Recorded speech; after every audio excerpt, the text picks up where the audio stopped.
now filed charges against Marie Solomon, age 47, in connection with a vehicle versus pedestrian collision that resulted in the death of a 2-year-old child on February 28, 2026, at the intersection of 4th and Channel in the Mission Bay neighborhood. As is publicly known information, the mother and the 2-year-old were crossing the street in the crosswalk with the traffic signal indicating that they had the right of way to cross. Ms. Solomon approached the intersection in her SUV and collided with the mother and the child. Despite life-saving efforts, the child did not survive. Ms. Solomon has now been charged with misdemeanor vehicular manslaughter and will be arraigned tomorrow afternoon in Department 17 at 1:30 p.m. in the Hall of Justice. I want to extend my sincerest prayers and thoughts for this family, this mother who had to watch her young child die in her arms, and for everyone in this neighborhood that's been affected by this very tragic incident. It is a reminder that we have a long way to go with respect to road safety here in San Francisco, and that we must be more serious about protecting those who are pedestrians in our city and are crossing our streets, particularly our children, and I'm happy to answer any questions.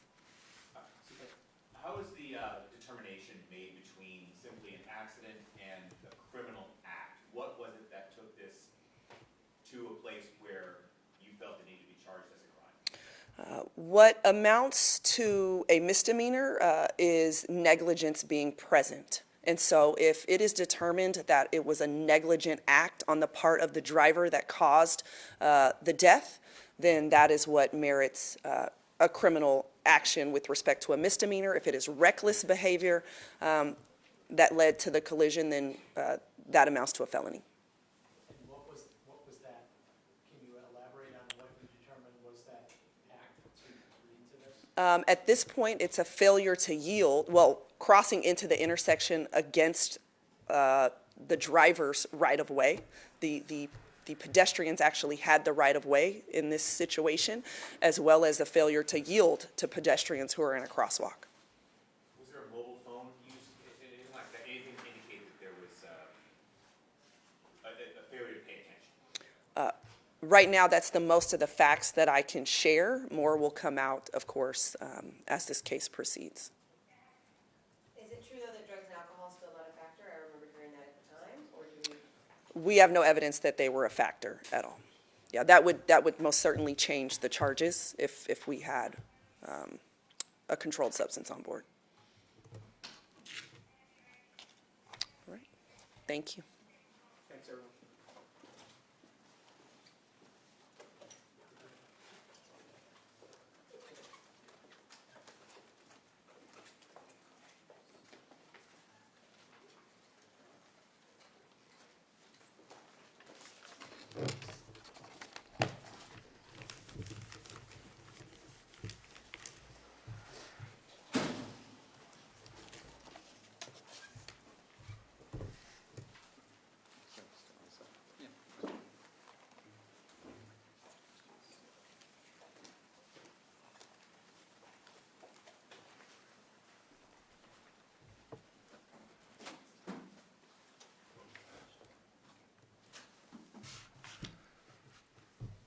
Okay, good afternoon, everyone. Thank you for joining us today. I'm Derek Liu, Chief of Police for the San Francisco Police Department. Today, we are joined by our public safety partners here in San Francisco, including our SFPD Investigations Bureau, the San Francisco District Attorney's Office, the FBI, and the U.S. Attorney's Office of the Northern District of California.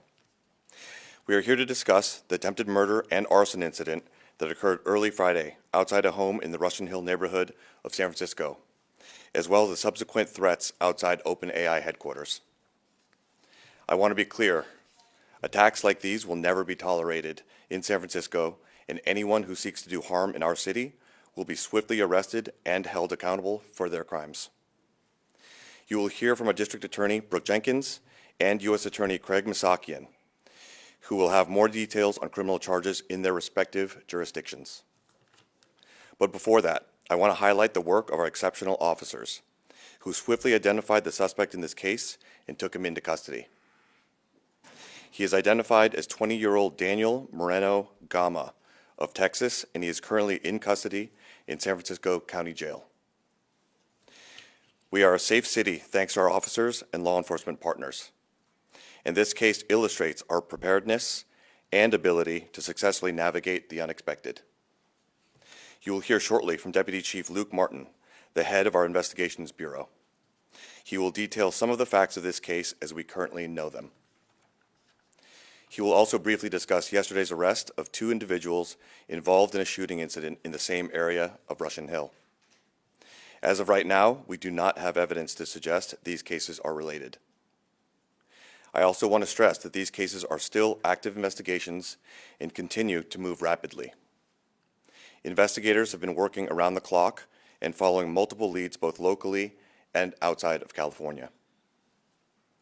I want to thank our partners at the FBI for their assistance in this investigation and continued partnership. I'll now turn this over to Deputy Chief Luke Martin.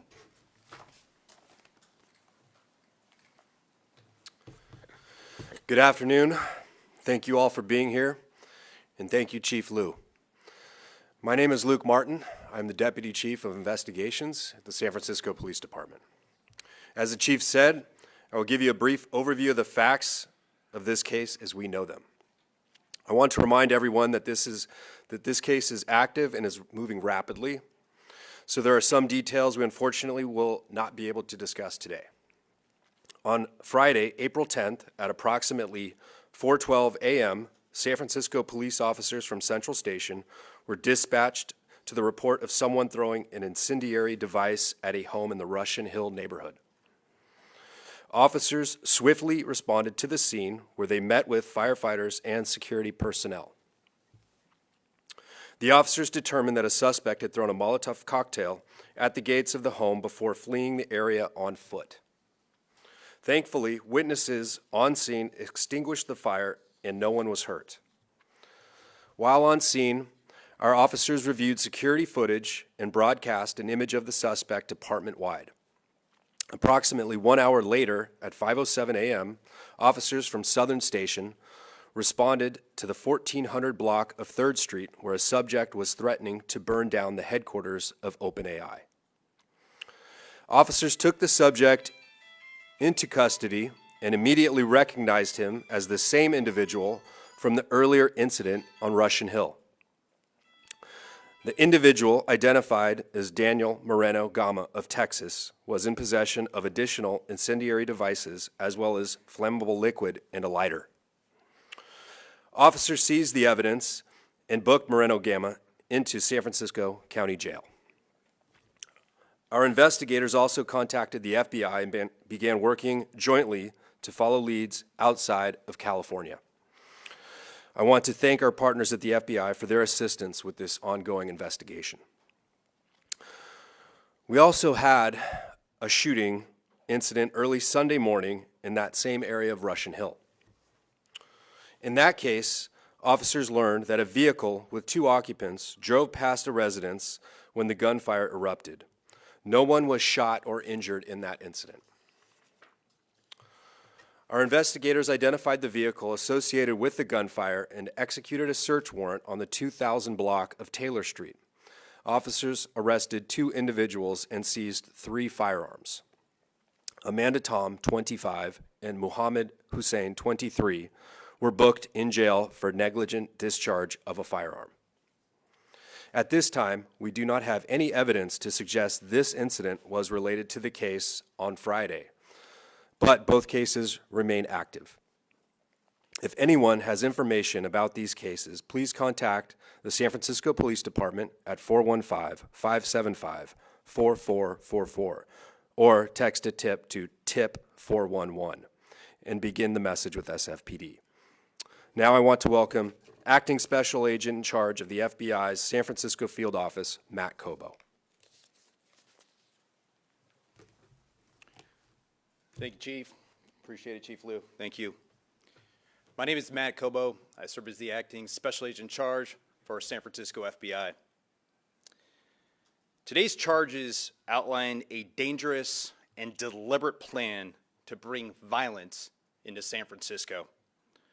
The defendant is alleged to having traveled across state lines with the intent to both target an individual and a major technology company. This was not spontaneous.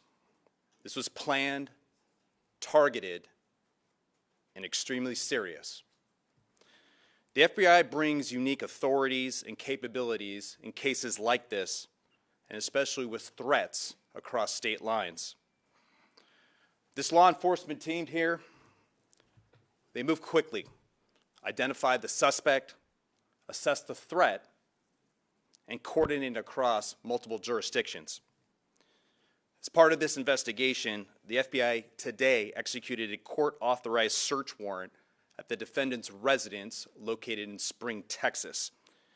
This showed our ability to be able to act in partnership anywhere across this country.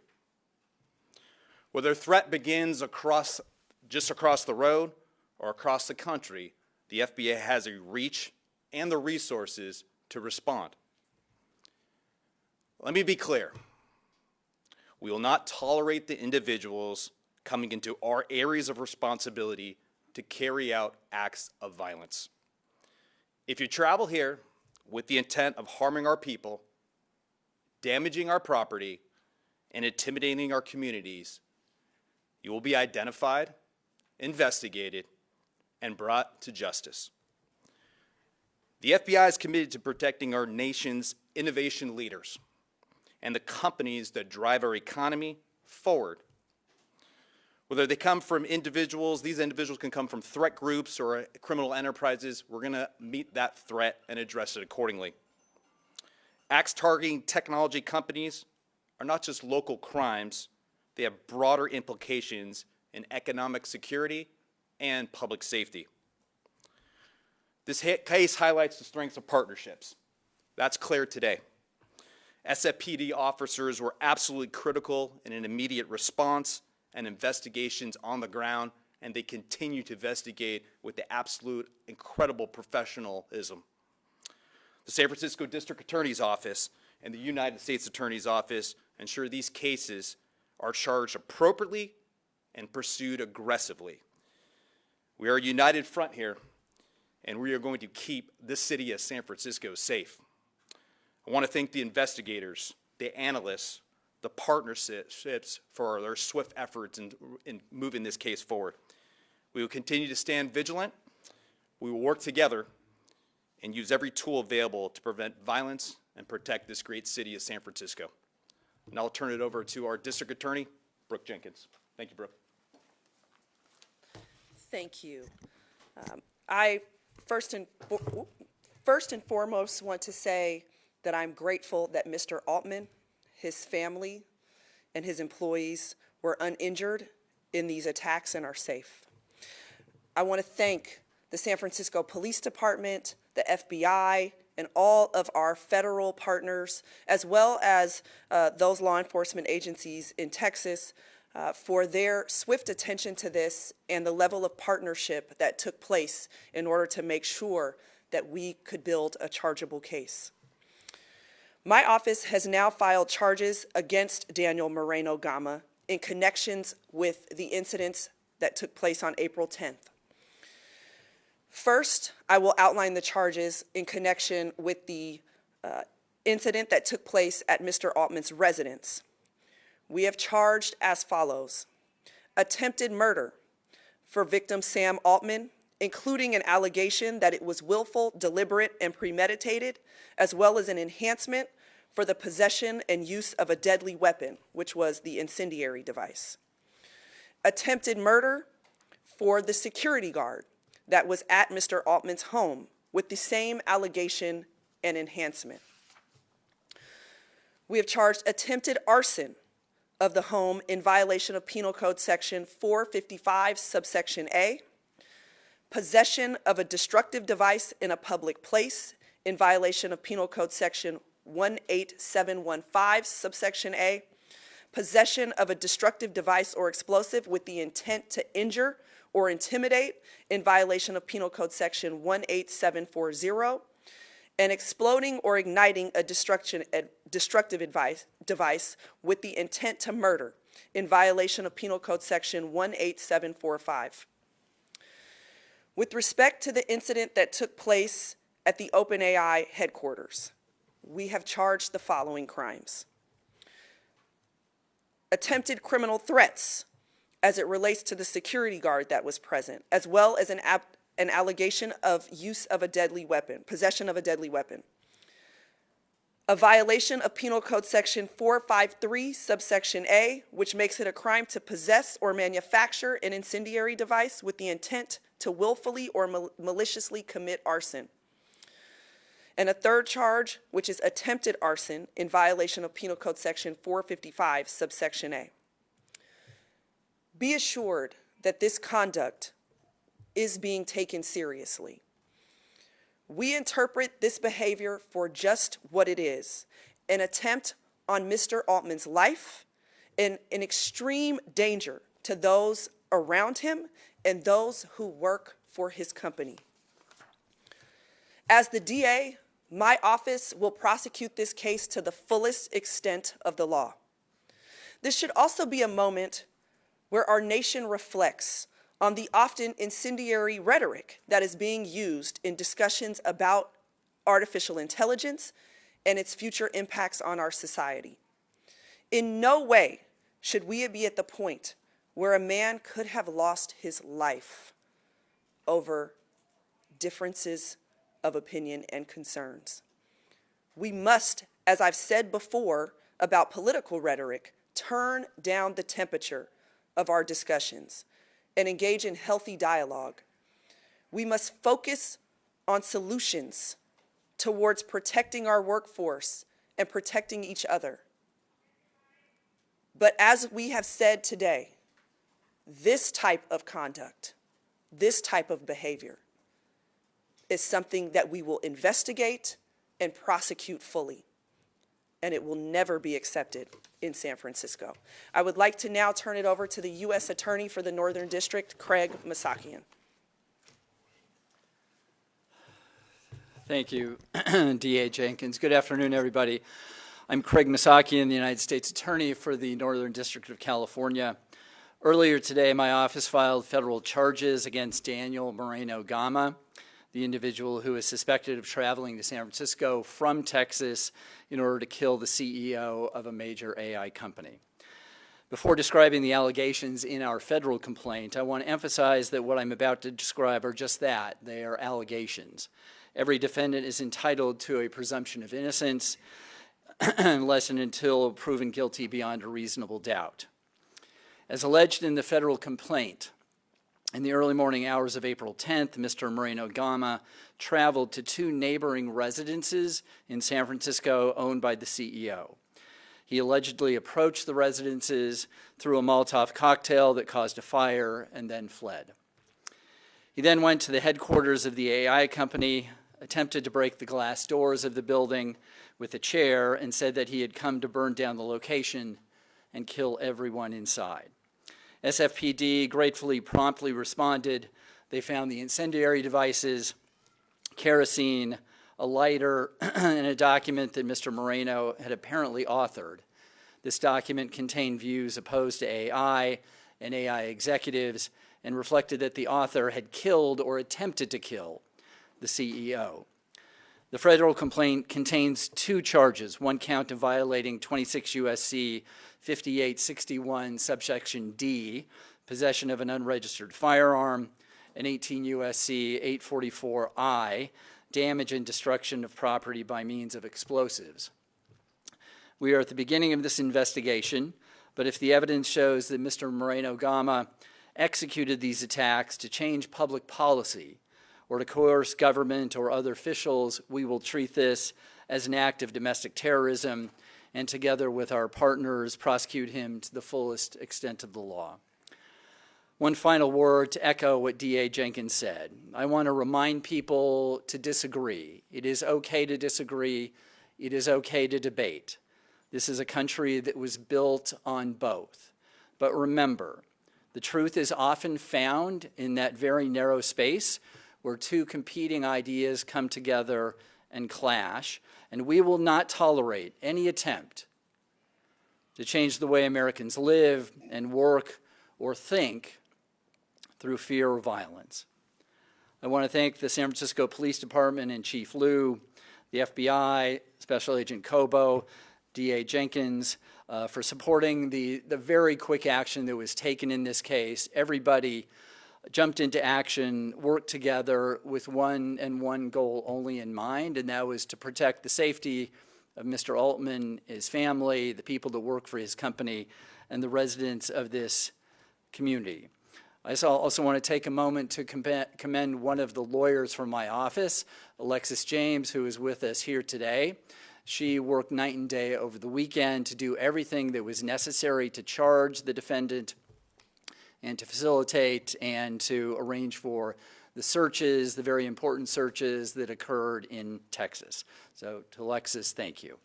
And with that, I will open it up for questions. We'll take a couple questions, you guys, but I want to emphasize what everyone said here. This is an ongoing investigation, and there's a lot of details we're not going to be able to speak to. So let's start with Sergio. I am curious about the contents of that document and if that's going to have any, is that one of the reasons why attempted murder is probably going to be playing into these charges as well? Yes, I mean, we do have indications of what his intent was from those documents and statements that he made, but the contents therein we are not going to share at this time. Not only is it an ongoing investigation, but this is also a case where we are not going to further his platform of hate and his intent to cause further harm. Well, two questions. Just to follow up on that last one, would you categorize that statement as a manifesto? Yes? Yes. Okay.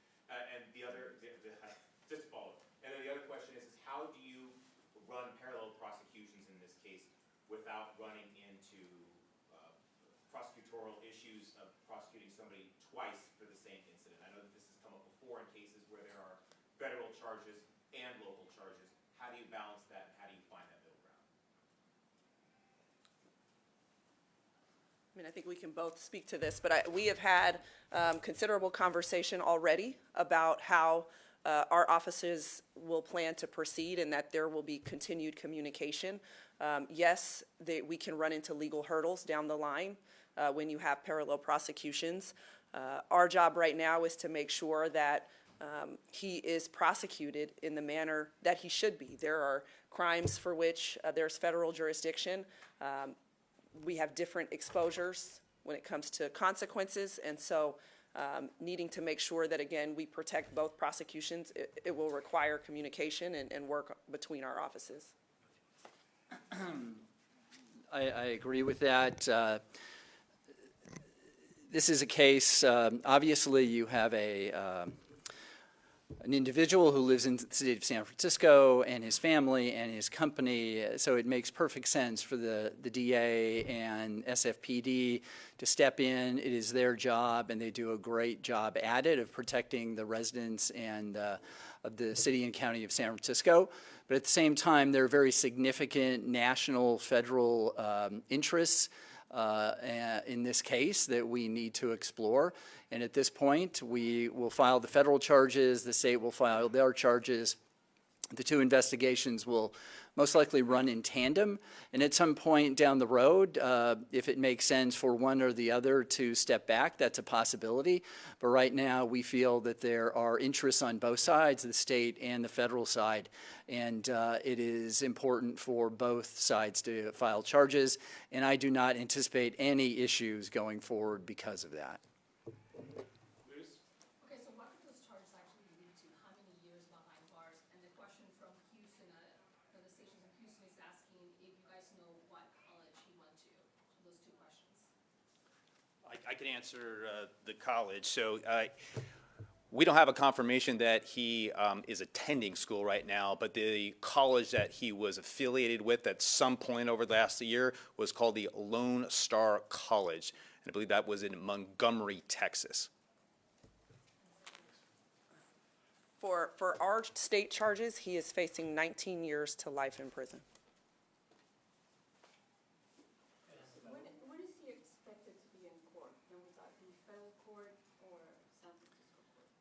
He's currently in state custody, and I anticipate he will make his appearance in state court tomorrow. Then we will decide. We don't have a specific date when he will appear in federal court, but that's something we will work out through dialogue with the DA's office. John, he had been in town at least since Monday and staying in a hotel in the Union Square area. Can you tell me in any way what you think he might have been doing in those days we've reported this? Can anybody tell me what he might have been doing in those 3 days before the attack?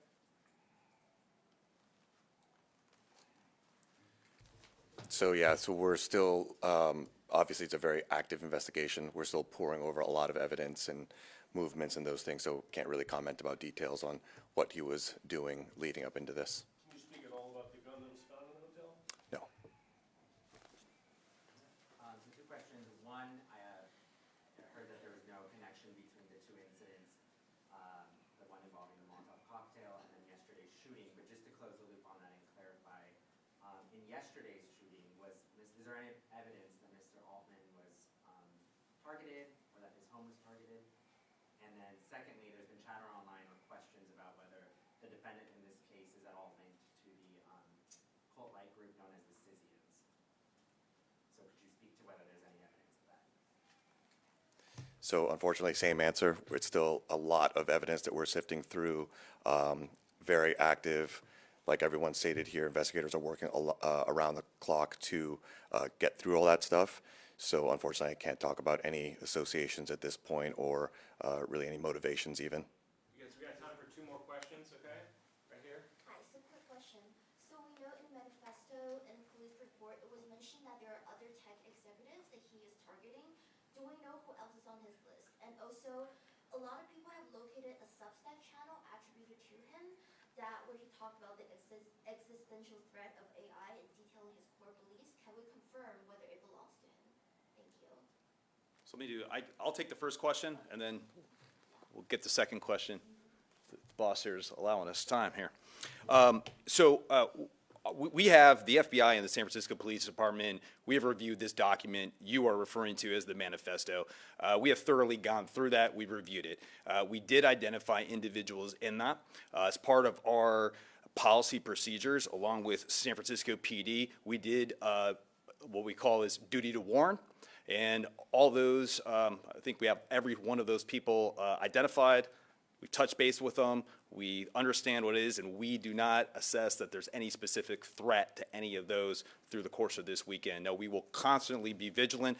As the chief had mentioned here, we got a lot of work to do on this particular investigation, going through social media accounts, conducting more interviews. There's a lot more work to be done, and if we uncover any of that, that's our one priority here, is to protect this city, to protect this tech sector, and protect the people of this country. And so we will do that. But that duty to warn and those efforts were made very, very quickly on Friday and through the weekend.